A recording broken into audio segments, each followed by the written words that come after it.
किसी भी अधिकारी के करप्शन से रिलेटेड नंबर एक चीज, जैसे ऊर्जा डिपार्टमेंट है, आप ऊर्जा सचिव से कह सकते हैं, वो एक्शन लेंगे। ऊर्जा मंत्री से कह सकते हैं, वो एक्शन लेंगे। आप चीफ सेक्रेटरी से भी कह सकते हैं, आप विजिलेंस से भी कह सकते हैं। हमारा यहाँ काम, आप कितने भी डेट आप कहते रहिएगा, हमारा काम ये है कि टैरिफ बढ़ना चाहिए कि नहीं बढ़ना चाहिए, बस दर बढ़नी कि नहीं बढ़नी, मैं जो प्रश्न दे रहा हूँ ना, मैं अच्छा मेरे प्रश्न को दोबारा समझ लीजिए एक बार। मेरा निवेदन है, पुनः निवेदन है आपसे। सबसे पहला मामला ये है कि इनके पास 20 सेशन में पैसे खत्म हो गए। अब अगर इनके पास पैसा नहीं होगा तो बिजली प्रदेश को प्रोवाइड नहीं करा पाएंगे, इसीलिए बिजली के दाम बढ़ाएं या कटौती करें, यही तो इनकी पिटीशन है। इनकी पिटीशन क्या है? यही तो है ना, यही पिटीशन है ना कि बिजली के टैरिफ बढ़ाए जाए या नहीं बढ़ाए जाए। अगर हम 990 करोड़ रुपए की व्यवस्था नहीं करते एकदम इमीडिएट, तो हम प्रदेश को बिजली नहीं दे पाएंगे, यही पिटीशन है ना इनकी। उसी का तो मैं आपको जवाब दे रहा हूँ ना। ये 990, मैं किसी को शिकायत नहीं कर रहा हूँ, मैं किसी पर आरोप प्रत्यारोप नहीं लगा रहा हूँ महोदय। मैं 990 करोड़ रुपए प्रदेश सरकार से, जनता से मांगने की आवश्यकता नहीं है। ये 990 करोड़ रुपए इनकी जेब में है। आप इस पैसे को जमा करवाइए, बिजली का टैरिफ नहीं बढ़ेगा। मैं जानता हूँ बखूबी, मैंने मुकदमे के लिए हाईकोर्ट में डाल रखी है याचिका। बहुत जल्दी इनके ऊपर 420, 67, 68, 71, 120 भी आईपीसी मुकदमा कायम होगा इनके और इनके पुत्र पर, वो सारे मैंने कर रखे हैं। लेकिन मैं इस मुद्दे को यहाँ पर आपके समक्ष बिजली के टैरिफ को लेकर आ रहा हूँ, इसलिए आप मेरे एक एक बिंदु को नोट करिए और इस पर गहन अमल कीजिए। मेरा जो भी बिंदु होगा वो आरोप प्रत्यारोप का दौर नहीं होगा। मेरे जो भी बिंदु होंगे वो टैरिफ को लेके होंगे। मेरे जो भी बिंदु होंगे वो जनता की परेशानियों से टैरिफ को लेके होंगे। इसको आप बड़े ध्यान से नोट कीजिए। बाद में जो भी आपकी स्वतः कलम चलेगी, आप स्वतंत्र हैं, आप हमारे भगवान हैं, हमारे गॉडफादर हैं। आप इस पहाड़ को, इस दर्द को समझेंगे। बिजली के दाम नहीं बढ़ाने होंगे, आप नहीं बढ़ाएंगे, वरना जनता जो भी है वो आपके समक्ष है। दूसरी चीज, पहली चीज, बिजली के दाम नहीं बढ़ने चाहिए। इसके लिए सबसे पहले मैं उद्योगों से व्यक्तिगत लाभ, बिजली विभाग को, एमडी को कमीशन फिक्स होती है। ये 20 रुपए में खरीद कर आज भी इनको मान लो 1 रुपए टैरिफ बढ़ा दिया, 1 पैसे बढ़ा दिया, उस बिजली को हम लोग को नहीं देंगे। इनको बिजली उद्योगों को लेके, आम जनता के लिए आप नोट कीजिए पॉइंट।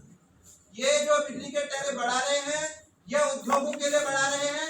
इनकी मंशा ठीक नहीं है। ये जनता के पैसों से उद्योगपतियों को देना चाहते हैं और उद्योगपतियों से प्रदेश को कोई लाभ नहीं है। दूसरी चीज महोदय, बात आती है टैरिफ बढ़ाने के लिए 20 सेशन में पैसे की कमी। किसी भी विद्युत को लेने के लिए सरकार से अनुमति ली होगी इन्होंने पहले। अब 20 सेशन में ये जनता के बोझ जेब में डाल रहे हैं, बोझ डाल रहे हैं और ये चाह रहे जनता हाँ करे। आज भी देखिए एक एक व्यक्ति तक, कोई केवल जो सूचना पढ़े लिखे थी या आप लोगों से मैक्सिमम हो चुका था, आम जनमानस को कोई सूचना नहीं थी, जिसकी वजह से केवल सुराज सेवा दल चूंकि लगातार विद्युत के मामलों को उठाता आ रहा है, इसलिए सुराज सेवा दल के पास सूचना थी। वरना यहाँ इस पूरे प्रदेश में क्या हम लोग 50-100 ही लोग हैं, पत्रकार बंधु, हम, हमारे कार्यकर्ता, हमारी यूपीडी के साथी, हमारी दीदी जी, हमारी माता जी, पूरे प्रदेश में सूचना काम होता है। एक दोबारा मैं निवेदन करूंगा विद्युत विभाग से, आप दोबारा अपील करवाइए, एक एक व्यक्ति के घर घर बुलवाइए, अखबारों में पंफलेट छपवाइए और दोबारा यहाँ पर रखिए कि बिजली के दाम बढ़ाने चाहिए। इसको नोट कर दीजिए पॉइंट। ये अभी तक आम जनमानस के पास कोई सूचना नहीं है, उद्योगपतियों के पास सूचना है और उद्योगपति इनको कमीशन देते हैं, ये कमीशन लेते हैं और इनका एक तरफा खेल चला। आम जनमानस तक सूचना होगी और दोबारा यहाँ पर पूरी जनता एकत्रित होगी, फिर तय होगा कि बिजली के दाम बढ़ाने चाहिए या घटाने चाहिए। तीसरी चीज महोदय, मैं आपके समक्ष एक लास्ट पॉइंट कह रहा हूं और मेरे 3 व्यक्तिगत प्रश्न। अब देखिए, अब मैं आपको कुछ तथ्य दे रहा हूं। इन तथ्यों का बिजली के टैरिफ से मतलब है, केवल आप सुन लीजिए, अपने पास रख लीजिएगा, अध्ययन कर लीजिएगा। अगर वास्तव में इसका नहीं होगा तो उसको डस्टबिन में डाल दीजिएगा। अगर वास्तव में कागजों की है और वास्तव में कागजों के सबमिट होने से इनके खिलाफ कार्रवाई हो सकती है, क्योंकि आप भी हमारे लिए न्यायालय हैं। अगर आज ये इतना बड़ा भ्रष्टाचार कर रहे हैं, क्योंकि महोदय आप हमारे भगवान हैं, आप भी कोर्ट हैं, आपके पास वो समस्त अधिकार है, चाहे आज कर दें चाहे 10 दिन बाद कर दें। देखिए, सबसे पहला जो इस पे एकदम गर्म हुए थे, इसका इससे कोई मुद्दा नहीं, क्योंकि 990 करोड़ रुपए 20 सेशन में मांगे और 900 करोड़ रुपए इनकी जेब में है।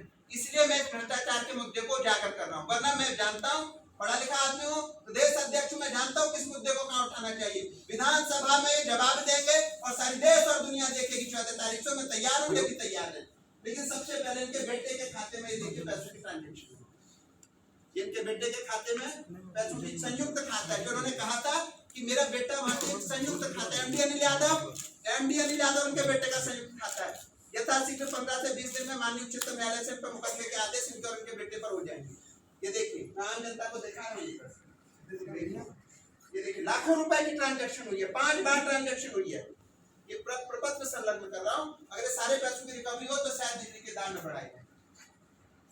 दूसरा महोदय कैग की ऑडिट रिपोर्ट, जिसे बार बार ये कहते हैं हाईकोर्ट ने हमें क्लीन चिट दे दी है। मैं पुनः इन्हें बता दूं, जिस समय का प्रमोशन हो रहा था उस समय में हाईकोर्ट में अपने एक मित्र साथी के साथ मिलकर हाईकोर्ट में रिट दायर करी थी कि मैं डायरेक्टर बन सकता हूं नहीं। तो उस समय हाईकोर्ट ने को ये दिया है कि अगर इस पे अभी जो इन पे बात दायर हुआ अगर वो साबित नहीं हुआ तो आपका प्रमोशन हो सकता है। कहीं भी हाईकोर्ट से क्लीन चिट नहीं साबित करने कोर्ट में किसी दिन पत्रकार बंधु को पेपर दिखा दें जिसमें एक क्लीन चिट हो रखी है, मैं उसी दिन से त्याग पत्र दे दूंगा राजनीति से।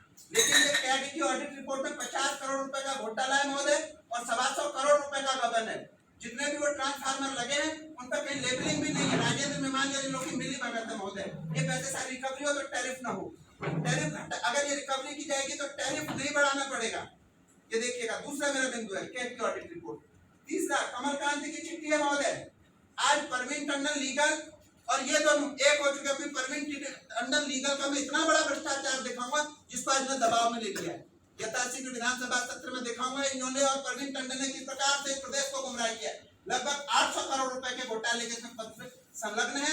आप इन पत्रों को देख लीजिएगा और इन पत्रों को देखने के बाद वो रिकवरी की जाए, शायद बिजली के दाम नहीं बढ़ाने पड़ेंगे। मेरा इतना सा निवेदन है, बैंक का एक टेंडरिंग पोल करी है इन्होंने जिस राजेंद्र मेहमानी के लिए इनके बेटे ने, और इन्होंने लिख के दिया है कि मेरे बेटे को वहां से पैसे क्यों मिले, मैंने आपको दिया है नहीं, इसमें स्पष्ट लिखा हुआ राजेंद्र मेहमानी ने इनके बेटे और इनके वो खाता भी संयुक्त है, इनका एमडी के और एमडी के बेटे का संयुक्त खाता है। क्यों मैं पहला और जो ठेकेदार यहाँ पर ठेकेदारी करा उसी की आप किसी अन्य ठेकेदार क्या करते जिनके यहाँ पर जो है जॉब नहीं कर रहा था, ठेकेदारी नहीं कर रहा था, जिन पर इनके भ्रष्टाचार के आरोप है, ये नर्गल बात है। मैं आपके संज्ञान में प्रपत्र के साथ दे रहा हूँ, इनके और इनके बेटे का संयुक्त खाता है। विधानसभा सत्र में सारी दुनिया देखेगी इस बात को। और महोदय मैं ये कहना चाहता हूँ कि एक ही बैंक से एक ही खाते से 3 डिमांड ड्राफ्ट बने टेंडर पूल करने के लिए जो इसमें संलग्न है, जिसमें 800 करोड़ रुपए का घोटाला हुआ लगभग। तो महोदय बाकी तथ्य विधानसभा सत्र में होंगे। बिजली के दाम इसलिए बढ़ाए जा रहे हैं इसलिए कि इस सेशन में इन्होंने सारा पैसा कंपनी को बांट दिया। जिस समय पर इन्हें बिजली की व्यवस्था करनी चाहिए थी उस समय भ्रष्टाचार में संलिप्त थे, टेंडरों को पोल करने में बिल्कुल दिमाग लगा रखा था। आज बिजली की त्राई हो रही है तो फिर इन्होंने उद्योगपतियों के साथ साठगांठ कर ली, क्योंकि न जाने कितने फैक्ट्रियों में इनकी पार्टनरशिप, उत्तराखंड की कोई कंपनी नहीं है यहाँ सारी कंपनी इनके लोगों की और बाहर के लोगों की। मेरा पुनः निवेदन है महोदय, अगर बिजली के टैरिफ बढ़ाए गए आपकी कलम से तो प्रदेश का दुर्भाग्य होगा। आप मेरे भगवान है, दोबारा पढ़ लें, दोबारा जनमानस तक पहुंचा दो, दोबारा एक बार यहाँ पर लगा दे, जनता बताएगी कि टैरिफ बढ़ाने चाहिए या नहीं बढ़ाना चाहिए। कोर्ट को सादर प्रणाम, धन्यवाद।